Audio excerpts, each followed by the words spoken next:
ano nga ba yung mobile para sa inyo? Ito ba ay negosyo o bisyo? What's up mga kabato? Welcome back sa aking channel.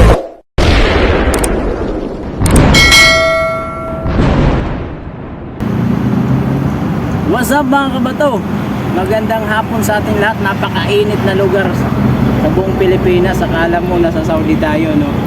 So sa video na to mga kabato, pag-usapan natin ngayon kung ano nga ba ang nasa likod ng sound system. So ano nga ba yung nasa likod dito? Pero bago natin ipagpatuloy yan, please subscribe in my YouTube channel and follow my Facebook page para dumami po tayo mga kabato, no? So ano nga ba yung sa likod ng pinakamalaking mobile sa buong Pilipinas, no? Pag-usapan natin muna ngayon yung Elstar Mobile Disco. So ano bang preparasyon na ginawa nila at gaano ba ito kalaki? So titingnan natin. Ito yung power arm nila, o tingnan natin.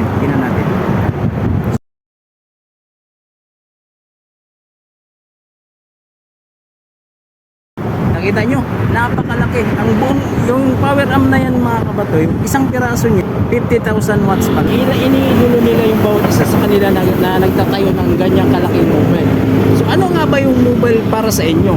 Ito ba ay negosyo o bisyo? So kayo na mismo sasagot niyan. So kung may sagot kayo dyan, comment nyo sa baba para malaman natin kung ano nga ba talaga ang nasa likod ng pinakamalaking sound system sa buong Pilipinas. So i-comment nyo sa baba mga kabato. So hanggang dito lang muna. Sunod video natin, i-reveal natin yung ibang mobile sounds katulad ng waling-waling. So yan lang muna.